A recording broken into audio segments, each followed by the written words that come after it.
Aí. Olá, boa noite. Probleminhas técnicos aí. Muito obrigado a todos. Estamos iniciando aí uma primeira live e vamos receber nada mais, nada menos do que um fera do paisagismo. É uma pessoa que estava já muito ansiosa para ter essa oportunidade. Vou adicionar. E obrigado a participação de todos. Realmente é um passo aí importante. Olá, boa noite. Tudo bom? Obrigado aí. Então, houve um pequeno problema técnico, mas já resolvi. Muito Que bom. obrigada a todos. Obrigado, Marcelo. É uma grande honra estar começando aí os primeiros passos aí no paisagismo e ter aí esse grande apoio. E já havia uma admiração de muitos e muitos anos, né? Acompanhando toda a sua carreira, todo o seu processo aí genial de criação. E agora, para mim, é uma grande honra, né, dividir junto com um grupo aí de estudantes de paisagismo, que até a situação da pandemia acabou nos unindo aí pelos cursos à distância, mas eu acho que deu uma grande força de buscar, de ver que nunca é tarde, de aproveitar. Boa noite a todos aí que estão entrando. É minha primeira live, primeira inauguração no Instagram. Então, espero estar à altura aí desse ilustre convidado. Muito boa noite, obrigado pelo convite. Falando um pouquinho sobre a sua primeira live, eu queria registrar que esse encontro seria via Google Meet ou Zoom, e eu sugeri que a gente pudesse fazer ela via Instagram, porque a gente poderia ter um alcance maior. Eu vejo que nós já estamos aí com um número significativo de pessoas. As lives já sofrem um certo desgaste, as pessoas já estão um pouco cansadas das lives, mas quando existe um interesse comum, a gente tem aí um bom número de ouvintes interessados pelo assunto e espero que de alguma forma eu possa colaborar, porque isso só engrandece a nossa profissão, que de origem já é grande, né? Ela só precisa ser valorizada por bons profissionais. Não, com certeza. Então, já estamos aí com bastante gente. Eu acho que eu fiz o roteiro, né? Agradeço a todos que estão entrando. Então, muitos estávamos nos cursos ainda, então muitos estão aí aparecendo agora. Então, para todos aí que estão dispondo aí desse minutinho, com essa grande fera aí do paisagismo, eu acho, deixa eu ver se eu consigo colocar aqui eu tinha preparado para o outro celular, mas a gente já vai ajeitando. Então, acho que nada melhor começar a falar, né, como nesse momento, que é um momento que eu não me encontro sozinha, né, embora eu já sou da área da construção, mas no paisagismo também estou começando. Então, queria, Marcelo, que você começasse com a gente, contando um pouquinho do teu começo lá, né, eu fiz até uma pesquisa, depois eu até divulgo aqui depois algumas obras aí que você acabou apresentando. Olha, Então, se você puder me ajudar com algumas participações aí, porque eu não consigo ler, senão eu perco um pouco não, sim, o foco e a conversa. Então, eu me desculpo aí com todas as pessoas que se manifestam aí, já deixo o meu carinho, o meu agradecimento. E para algumas pessoas que me conhecem, já me acompanharam em algumas lives, eu sou bastante objetivo, algumas vezes polêmico, porque eu trato dos assuntos de forma absolutamente transparente. A gente tem um histórico que colaborou de alguma forma com o mercado, tanto a nível estético, conceitual, quanto a nível comercial. E, para dizer bem a verdade, a nossa última live que foi com a Paisagismo em Foco, e que foi o encerramento de uma série de lives, o que me deixou muito feliz, porque o convite para encerrar uma série tem sempre um espírito, eu diria, comemorativo e de importância. E eu tratei de assuntos bastante delicados, que é ética, conceito, preço, postura de mercado. Mas eu sei que quem aí está nos vendo quer saber um pouco do processo criativo, do histórico profissional. Eu vou lhe dizer que eu cheguei no paisagismo de forma absolutamente espontânea. Eu sou agrônomo de formação, na primeira escola, tive este conteúdo para depois chegar no paisagismo.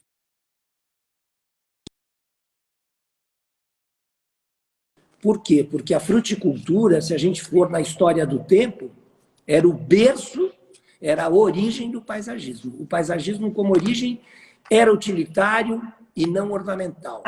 Era medicinal. Então, nesse sentido, a gente começa a entender que a agronomia é um passo muito bom para a gente entender que o paisagismo tem uma raiz dentro da agronomia. Depois de feito a agronomia e trabalhado durante alguns anos, eu também resolvi fazer arquitetura. E aí a situação foi bastante interessante, porque eu tive duas profissões complementares, onde a gente tem a parte da terra e a parte estética do negócio. E isso realmente faz um diferencial muito grande para que a gente possa realmente desenvolver um trabalho extremamente diferenciado. E se a gente for entender que da fruticultura você está muito próximo do paisagismo, você já está num ótimo caminho. E eu digo que hoje o paisagismo ele está muito focado na fruticultura. A gente viveu um período muito de buchinhos bolas, muito de palmeiras e de muito poucas árvores. E hoje o paisagismo ganhou uma conotação muito mais importante, que é a conotação da sustentabilidade.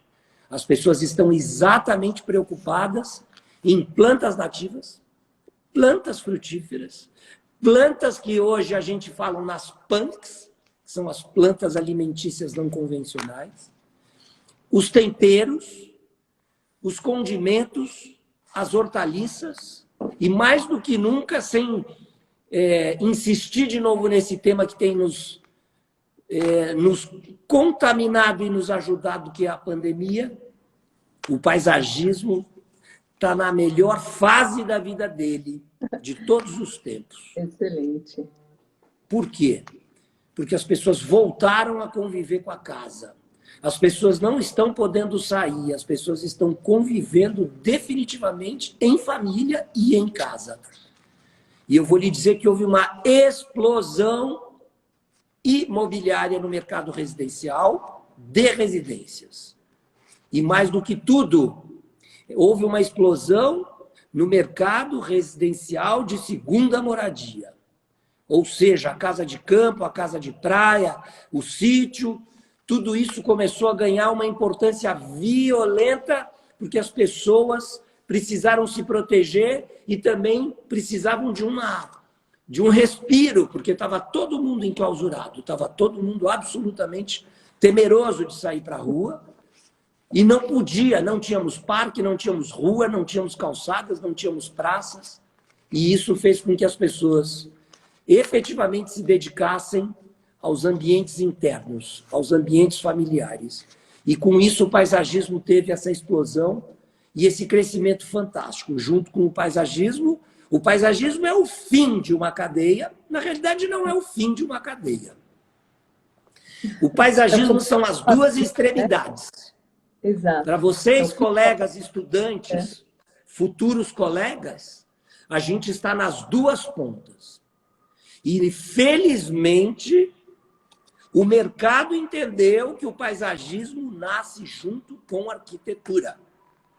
Ou seja, primeiro se faz um estudo de arquitetura, imediatamente já se contratam os estudos complementares e o paisagismo entra como estudo complementar, o que é importantíssimo. Hoje nós somos extremamente reconhecidos. Casa sem jardim não tem alma. Apartamento sem planta não tem a mesma graça. Por mais que sejamos o último da cadeia na execução de uma obra, a gente tem uma importância vital. Então, a gente tem que entender o quanto a gente tem que se valorizar e se profissionalizar para fazer a melhor proposta possível. E isso é muito importante, porque as casas demandam esse tipo de acabamento final, porque uma casa sem jardim, como diz aí uma amiga, acabei de ver, é uma casa sem alma. Não. Família sem criança é que nem casa sem jardim. Porque o jardim é a alegria de uma casa. Então, a gente vem num momento muito oportuno para estar participando, estimulando os novos profissionais e sugerindo um aperfeiçoamento técnico, que hoje a gente consegue. O Instagram é uma ferramenta maravilhosa. Quando se pergunta qual é a sua fonte de inspiração. Antigamente, a gente não tinha livro, a gente não tinha Instagram, a gente tinha algumas revistas, mas nas revistas também só saíam alguns queridinhos.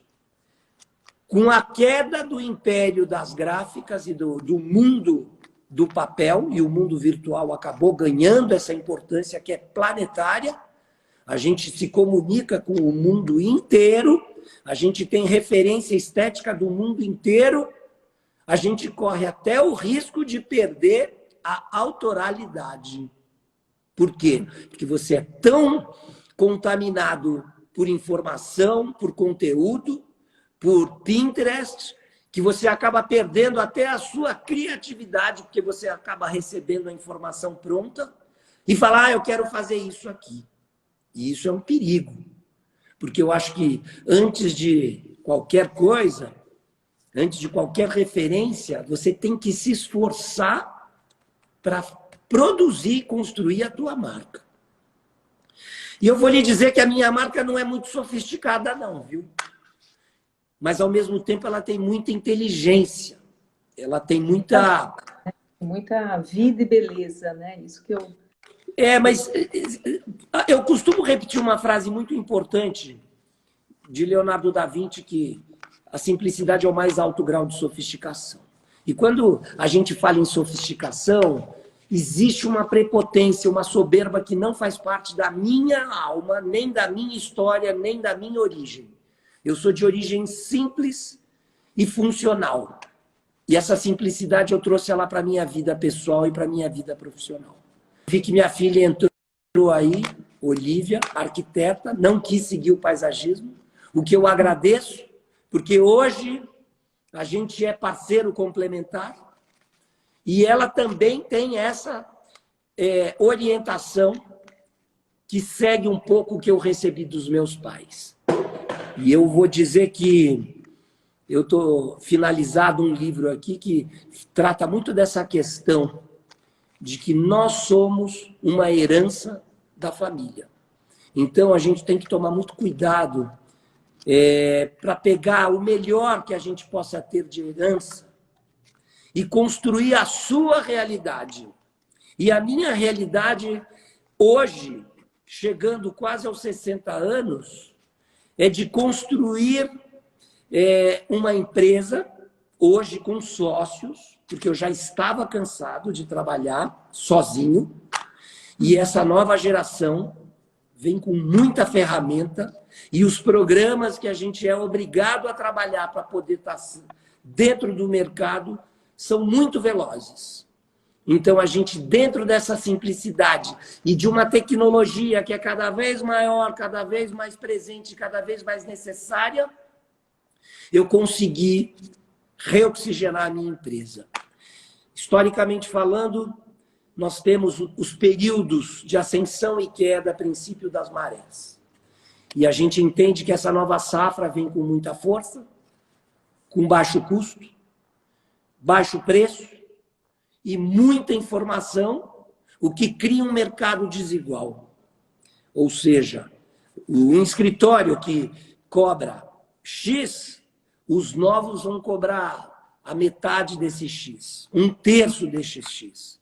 E a gente entende que isso seja possível, que é uma forma de você se tornar competitivo, de você conquistar mercado. E a sede de querer crescer. E a sede de querer crescer cria uma competição que muitas vezes parece cruel e mal interpretada. Mas eu me lembro que nos meus princípios de profissional, eu também criava oportunidade de negócio através de muita dedicação, muito suor e um bom preço. Então, a gente entende que nesse momento que a gente está aí, com essa abertura total do planeta, em cima das condições de referência, de mercado, de programas, você vai ter que ser muito competitivo e muito criativo. Agora, o criativo não quer sugerir nada muito além daquilo que é funcional.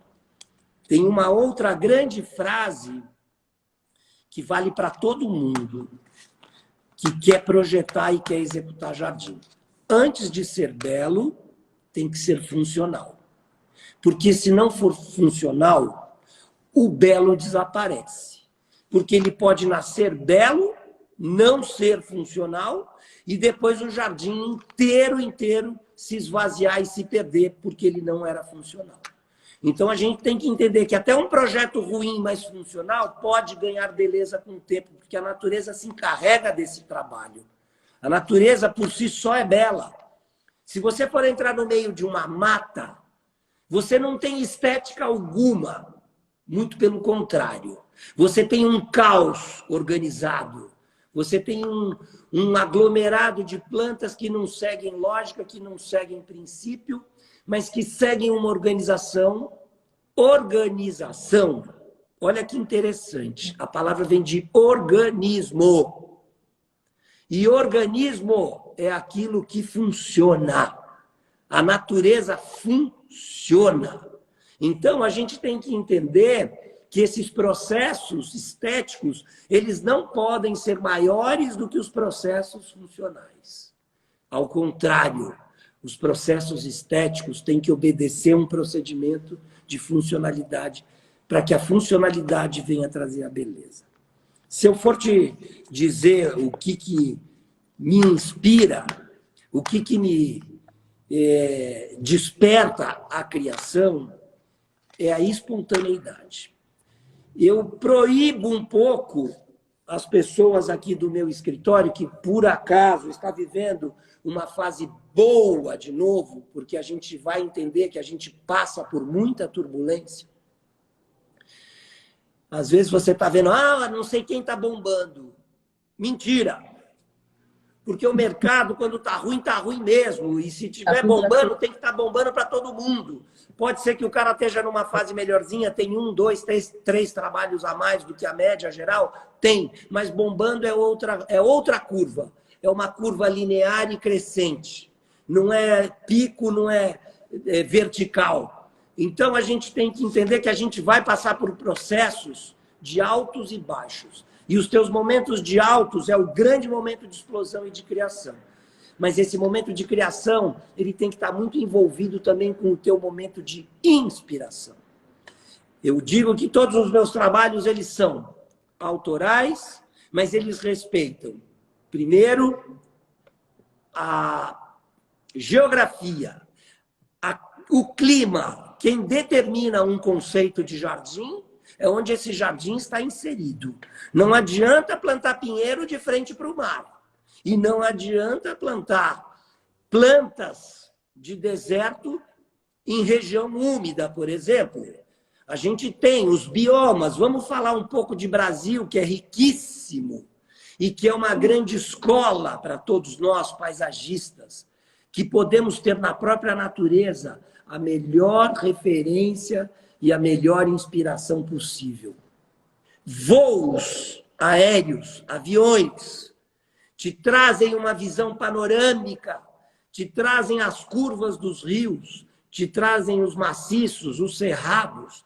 Isso tudo vai ficando na sua retina e você, de uma forma absolutamente espontânea, se você tiver o poder da percepção, você vai se contaminando e criando um repertório absolutamente natural, orgânico e espontâneo.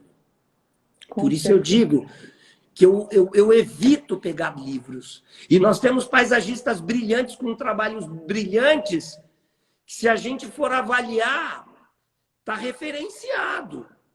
Eu já sou um paisagista que prefiro seguir a minha inspiração e respeitar um pouco a arquitetura. Então, quando eu digo que quem norteia o meu projeto é a arquitetura, o clima, a topografia, o relevo, é justamente por isso.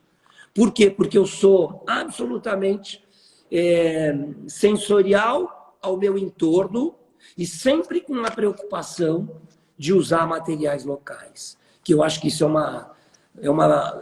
é um diferencial enorme. Tem gente que está lá do outro, está lá na Bahia e quer trazer a pedra daqui do Espírito Santo, por exemplo. Se a gente tem na Bahia pedra, se a gente tem material lá, por que não usar a pedra local?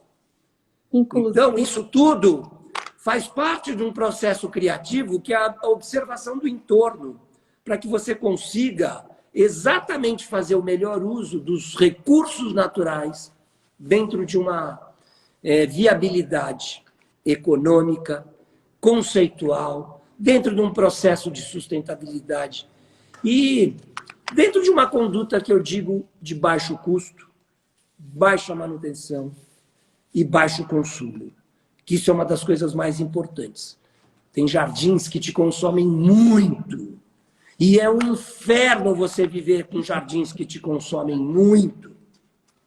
Isso te custa muito caro e manter isso seria muito difícil e muito oneroso nos dias de hoje.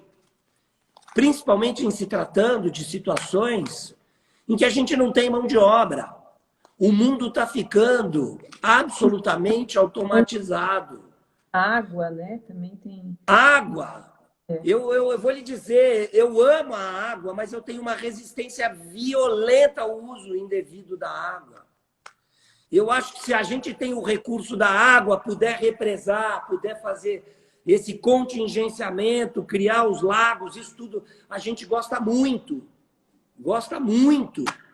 Mas eu não vou ficar alimentando um lago se eu não tenho fonte de água. E eu prefiro sempre a água corrente. Eu acho que ela tem um significado maior. Então, se eu tenho origem, a gente vai fazer isso acontecer. Eu acho que eu estou falando demais e talvez algumas pessoas possam querer perguntar alguma coisa. Eu ia até acrescentar que esse grupo que nós estamos estudando em paisagismo são 17 cidades diferentes. Então vou querer ganhar uns seguidores aí. Calma aí, ó. Olha, eu tenho um canal no YouTube que eu sofro para ganhar seguidor. Todo mundo aí, pessoal, por favor. Landscaping ao vivo. Bruna, se puder escrever aí para mim, se tiver alguém do meu escritório aí, puder escrever na tela. Eu queria muito que vocês seguissem, porque o meu landscaping ao vivo é a vida como ela é reality, não tem edição. Eu entro lá, ligo a câmera, independente da qualidade, do sinal, eu entro e dou a real das coisas. Eu mostro como funciona a execução de um jardim. Eu mostro quais são os problemas que a gente tem. Mão de obra, chuva, cliente. Todas as realidades são todas tratadas de forma legítima. Ó, tá aí, landscaping ao vivo. Alguém escreveu. Marie! Fala, querida! Então, nós temos estudantes do Brasil inteiro, até gente de fora. Então, é importante, acho que isso que você ressaltou, é até as pessoas conhecerem a vegetação local, conhecer bem o bioma, o clima, para empregar o produto certo. Né? Para não ficar pensando em comprar, em deslocar, usar. Né? Até queria que você falasse um pouco, tinha perguntas ali anteriores, sobre o uso da vegetação nativa, né? Porque a gente Então, está tendo muito você sabe que espécie essa é uma das maiores dificuldades para nós paisagistas, né? E eu posso até alguém escrever, oi, filha querida, escrevendo a minha filha da OM Arquitetura, Marie, beijão. que honra! A gente A ouve. gente, como província, como descendente, como colonizado, tivemos todas as origens de colonização aqui. E a memória afetiva das pessoas que saíram do seu país e vieram para o Brasil, carregavam nas suas malas sementes, galhos e referências de flores, frutas, árvores e palmeiras. Então, dentro desse processo de colonização, a gente teve um paisagismo até pouco tempo atrás 100% exótico. Só que as demandas, as necessidades que o mercado foram impondo, inclusive para conseguir autorizações e aprovações, que a hora que vocês entrarem no mercado, vocês vão entender o que são os TCAs, os termos de compromisso ambiental, os TCCs, os termos de compensação, você vai entender que eles obrigam a utilização de espécies nativas. Só que os nossos viveiristas não produziam espécies nativas. Ao contrário, porque espécie nativa não tinha importância. E espécie nativa é mato, com algumas exceções. Então, eu vou lhe dizer que agora, no meu viveiro, eu estou bastante focado, inclusive faço um convite para que todos entrem no Viveiro Vila Lobos, mais um merchanzinho aí. Merchan, não, é utilidade pública, porque a gente está lá com a Luciana, obrigado, Júlia, a gente está lá com a Luciana, que é uma agrônoma recém-contratada, tratando como se fosse uma joia esse viveiro. Uma joia. Ah, minha terra, Osasco querida. Enfim, este viveiro Vila Lobos que vocês podem seguir, está começando um trabalho direcionado só a espécies nativas. Fantástico. Por quê? Vale seguirem, pessoal. Porque a tendência nossa é utilizar espécies nativas que são muito mais aclimatadas. Porque o risco de dar certo é muito maior. Sim. Não quer dizer, ó, o Vila Lobos entrou aí, ó, o viveiro Vila Lobos. Sim, já está. Então, esse trabalho das espécies nativas, que começa efetivamente a ser feito e valorizado, vai ganhar espaços cada vez maiores. Tanto é que eu disse no começo que antes a gente tinha um mercado de palmeiras e de buchinhos bola, e hoje o mercado é de frutíferas e árvores nativas. As pessoas começaram a entender que a palmeira dá uma resposta imediata, mas não traz o conforto térmico, não traz a beleza das flores, não traz a beleza da sombra, que uma coisa é conforto térmico e outra coisa é a beleza da sombra. A luz que bate e as manchas que formam nos gramados, que é a história do jardim das sombras, os jardins dos vazios, os jardins das projeções, que também tem que ser contemplado no seu projeto. Você jamais pode projetar uma árvore sem saber aonde vai bater a sombra dela.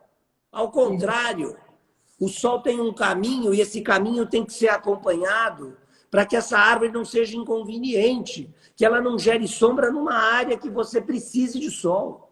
Então, isso tudo que tecnicamente eu falo e que precisa ser funcional, está dentro desse conceito de entendimento global do paisagismo.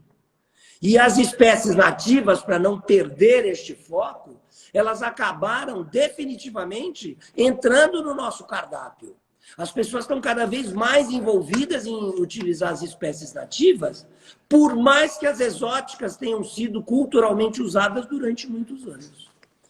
Então, o tema é muito importante e esse aprofundamento é muito maior ainda nos dias de hoje, que o nosso paisagismo finalmente ganhou importância. Porque antigamente todo mundo só queria fazer jardim provençal, jardim francês, jardim inglês. O jardim inglês até se associa ao nosso conceito de jardim naturalista, com outras espécies. Nós estamos falando em espécies de clima temperado e não espécies de clima tropical. E só para comentar também, né? A gente tem um inverno extremamente rigoroso em toda a Europa, onde os jardins praticamente entram num processo de hibernação absoluta, são obrigados a serem renovados e, logicamente, sabendo que eles devam ser renovados, as pessoas acabam renovando e trocando todas as forrações e vegetações baixas, herbáceas, por flores, que é uma compensação emocional. É a bipolaridade do ser humano, depressão e excitação, depressão e excitação. Deprime no inverno, excita no verão. Então, eles querem cor, eles querem alegria, sem dizer que o verão deles não tem as nossas chuvas torrenciais. E essas nossas chuvas torrenciais, elas definitivamente acabam com as nossas flores. Então, jardins floríferos, dentro do conceito europeu de jardim, é um erro de projeto no Brasil. A gente tem que trabalhar com espécies floríferas de estação, mas espécies floríferas perenes, que vão florescendo em estações diferentes dos anos. Mas não espécies que venham depois de um temporal que a gente tem nesse país tropical, que a chuva vem e derruba todas as flores, você plantou num dia, no outro dia você está sem flor. Ó, o Shed é um parceiro de obra, amigão, construtor, temos sempre alguma coisa junto, e deixo o meu abraço e agradeço a participação dele. Você veja, a gente tinha um grupo só de alunos, e eu falei, vamos sair do ambiente reservado e vamos para um ambiente aberto. E a gente está conseguindo uma audiência fantástica, e acho que isso mostra o quanto a nossa profissão, o quanto o nosso trabalho tem importância e relevância e as pessoas se identificam. Sim. Eu, Sérgio, também já trabalhei com o mundo pequeno. Que gostoso! Sim. Então, e eu acho que o destaque, né, Faisal, é o profissional de paisagismo ajudar nessa escolha, né? Porque um cliente final, ele enxerga só o produto final, ele não enxerga toda a complexidade, a manutenção e o crescimento dessa planta durante o período, né? Então, você falou uma coisa super importante. A gente estuda que o ideal seria você ter um jardim ao longo, né? E aí, como que hoje é fácil. Você fez um comentário. A imagem deu uma congeladinha aí. Oi? Voltou? Ficou mudo. Voltou, né? Voltou. Sim. Voltou. Você fez um comentário muito importante. Eu também estou com a minha família. Não, porque eu acho que eu entendo também que a nossa função, né, se tornando paisagista, vai ser trazer a informação dessa planta ao longo da vida, porque não adianta você já ter um paisagismo em uma semana, ele vai crescer e ele vai se desenvolver, né? Como que você lida com essa questão na hora da criação e até na sua explanação junto com o seu forte público aí? Pois então, a gente tem uma coisa chamada pós-obra, né? Fazer uma obra é uma coisa e manter ela ou mantê-la é outra. E a gente sabe que a gente tem que ter, no mínimo, um período de 5 anos, no mínimo 5 anos de sobrevida, sem que esse jardim tenha que passar por grandes reformas. Impossível não ter reforma para o resto da vida, a não ser que você crie uma mata. Que, dependendo do projeto, esse é o espírito.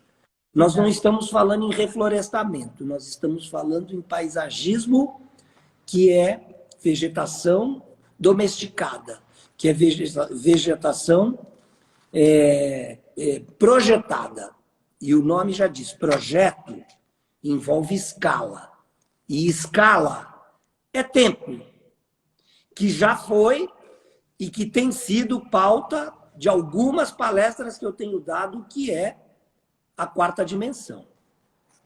A quarta dimensão é o tempo, que é o grande aliado de um jardim.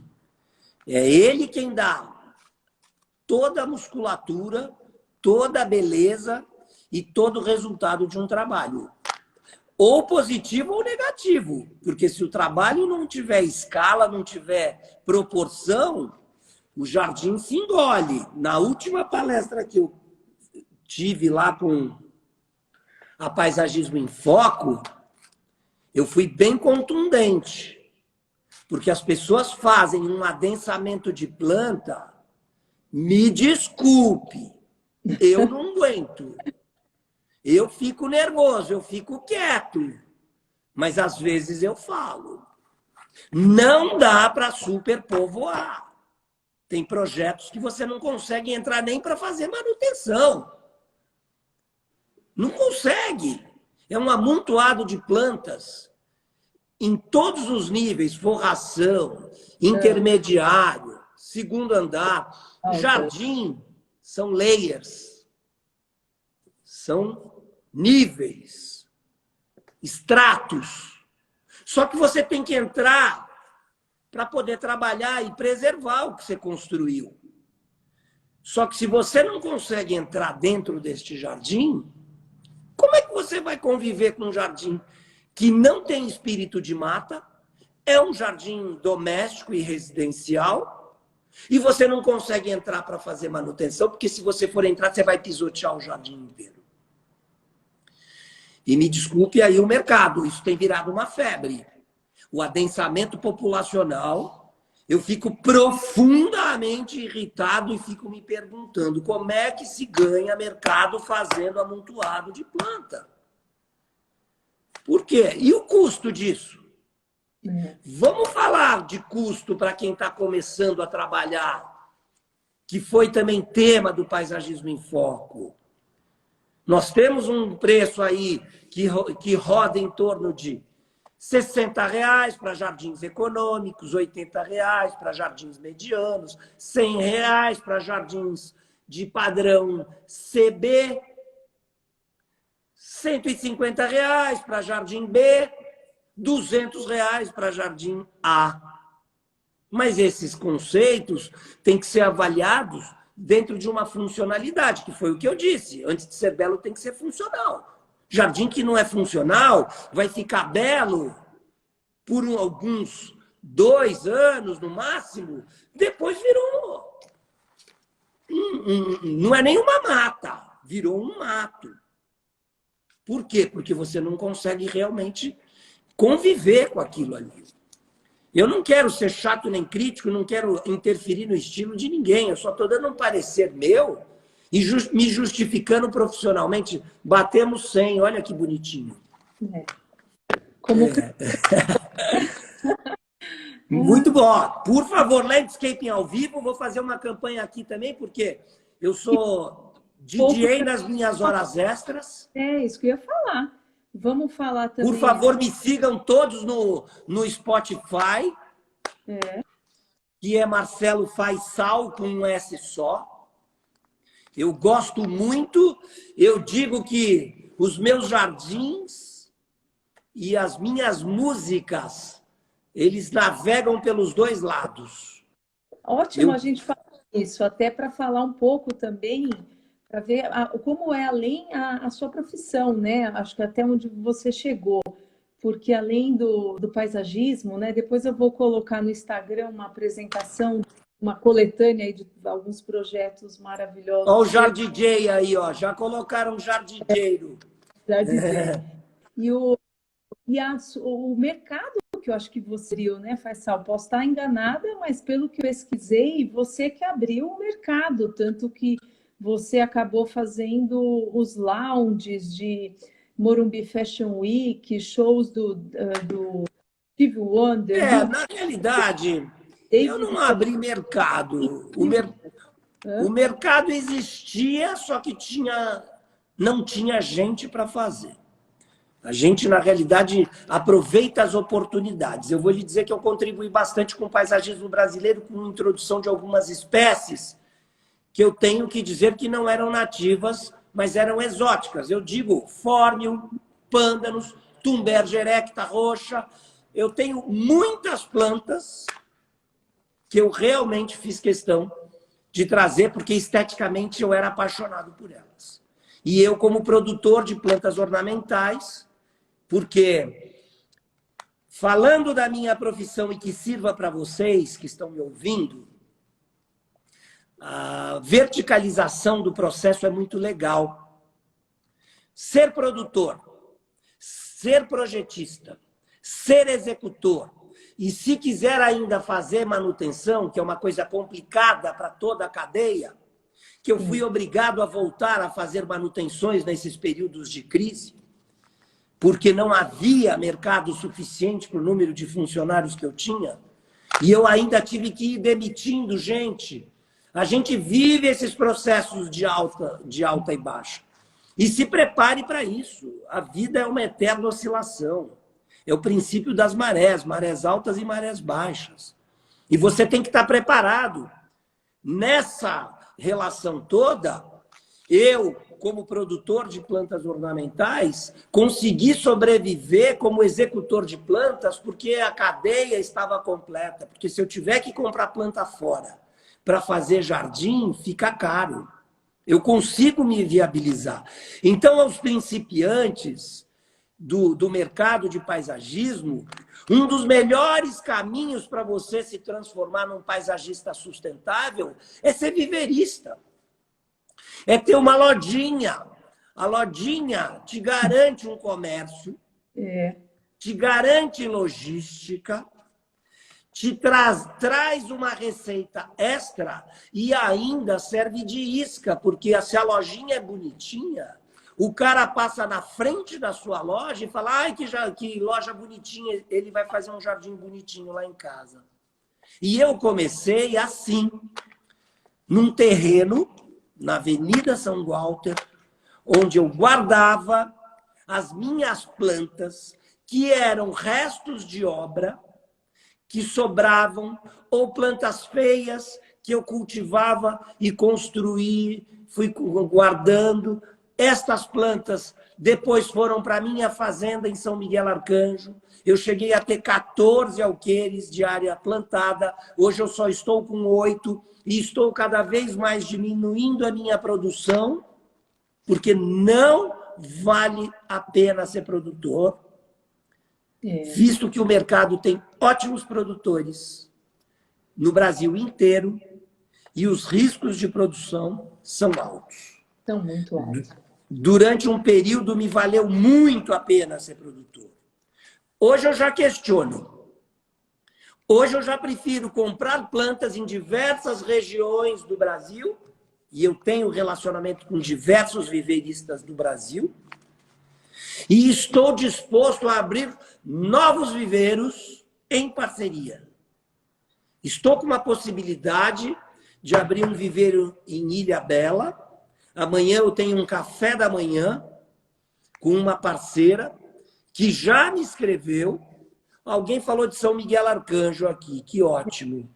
Eu sou de São Miguel Arcanjo, o meu viveiro é de São Miguel Arcanjo, que é uma terra fantástica.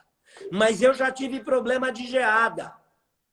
E olha que eu vou lhe dizer que no momento da minha vida que eu pensei que eu tivesse perdido tudo porque a geada tinha queimado tudo, as plantas em 2 anos se recuperaram E vieram lindíssimas de novo, muito mais vigorosas. E o momento em que eu tive essa geada foi num momento que o mercado estava extremamente ruim, não se vendia nada. Não se vendia nada. Então a geada, para mim, funcionou como uma poda drástica, que é uma técnica muito importante para você conter crescimento e estimular brotações naturais, espontâneas.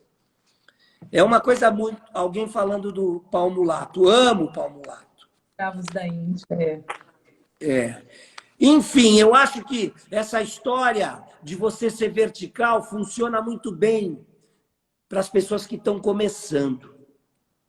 E eu vou lhe dizer, uma das minhas maiores alegrias hoje é o meu viveiro na frente do Parque Vila Lobos. Nós estamos com um trabalho tão lindo, tão, eu diria, acessível para o mercado. A gente está crescendo assim violentamente no relacionamento com os clientes. As pessoas mandam mensagem por Instagram, inbox, direct, e recebem uma assessoria fantástica. Chegam lá, compram, tem. Se não tem, a gente encomenda com uma transparência violenta e sempre entendendo que são plantas padronizadas e com ótimo preço. Por quê? Porque o mercado tem hoje essa preocupação. Além de ter qualidade, tem que ter preço. Senão você não se viabiliza comercialmente. E antigamente não. Antigamente botava-se o preço que queria e vendia-se pelo preço que queria. Então eu acho que essa dica de você ser um viveirista e ao mesmo tempo ser um paisagista é uma sinergia muito positiva. E digo, hein, inspiradora. Porque eu também gosto de projetar e executar. Para dizer bem a verdade, eu amo as duas ações. Eu adoro, eu tenho uma facilidade para projetar que é violenta. Eu, às vezes, sento num projeto, em 15 minutos eu risco ele inteiro. Porque antes de qualquer coisa, o projeto tem que ter um desenho.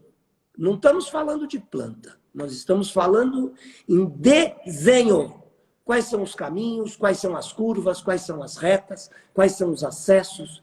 E isso tudo você tem que ter muita intimidade com o projeto. Eu olho um projeto, eu tenho uma leitura imediata dele. Os meus projetos parecem até muito pobres. Parecem pobres. Ao contrário, modéstia à parte, eles são riquíssimos, porque o traço dele é muito puro. O traço dele é muito legítimo. A beleza de um jardim está no traço e não na planta necessariamente. Lógico que uma planta bonita se valoriza. Mas para quem tem a leitura do que é o paisagismo, vai entender que está exatamente na beleza do traço que você tem por um trabalho. É como um quadro. A gente fala em quinta fachada. O que é a quinta fachada, né? As pessoas nunca param para ver, para entender o que é a quinta fachada. A quinta fachada é o drone, é a vista aérea, é a tela lá de cima. Aí o cara fala, vou plantar isso ali naquele cantinho que ninguém está vendo. Não, não, Deus está lá em cima vendo. Não faça isso. Não faça.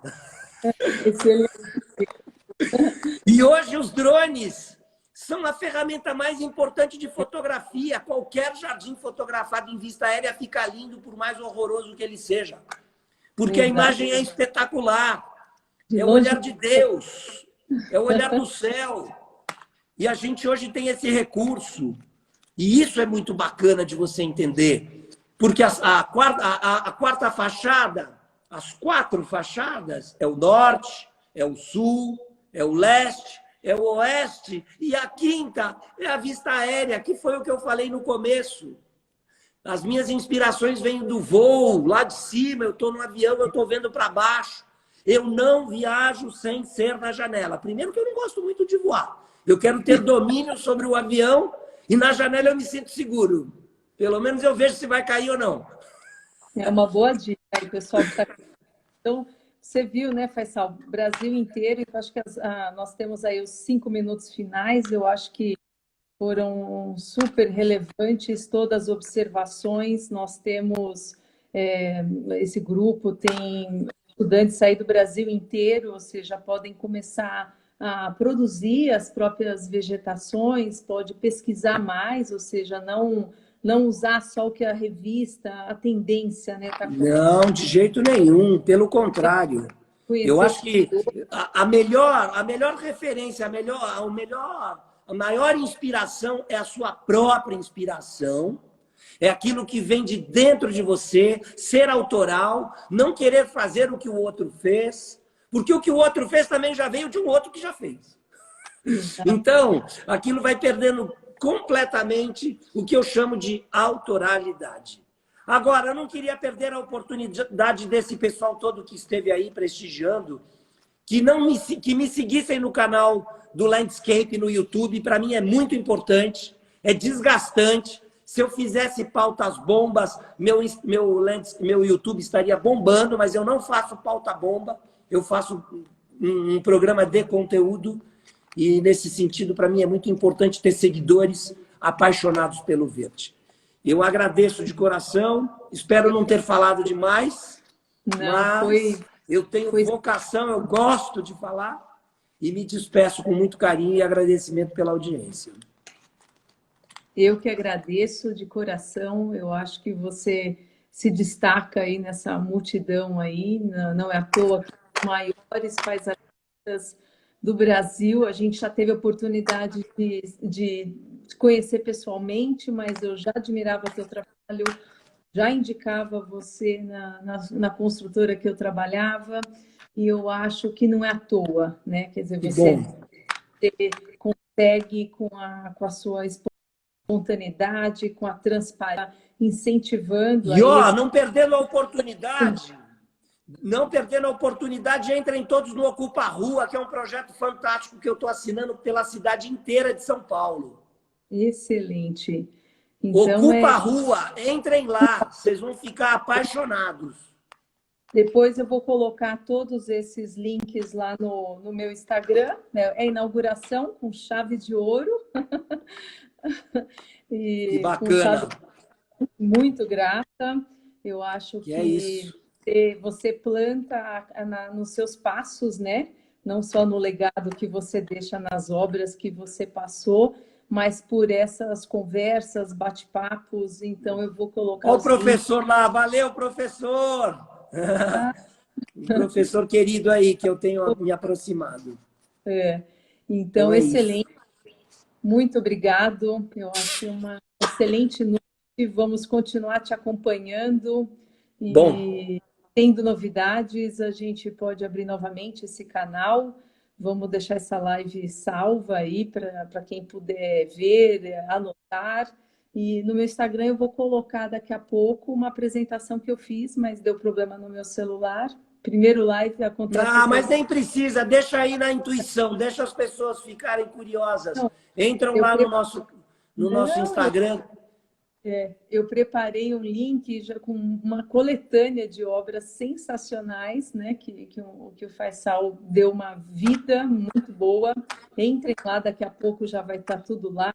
Conheçam e marquem bate-papo no Viveiro, né? O Viveiro tem um espaço fenomenal. Eu acho que, acabando essa pandemia, vamos ter cursos. Eu estou imaginando a repercussão que vai ter isso. É no coração de São Paulo, com espaço aberto, com bancos. Maravilhoso. É isso aí. Pode fazer ali um ponto de encontro, né, para você... Está aberto para vocês. Então é isso, galera. Antes da gente ser cortado, fica o meu carinho, o meu agradecimento. Namastê. Obrigada a todos. Foi uma excelente noite. Aprendemos muito. E seguem a gente aí no Instagram. Vamos colocar todas as informações. E valeu. Boa noite aí para todos. Beijo grande. Tchau, tchau, tchau, tchau. Obrigada a todos. Valeu, pessoal.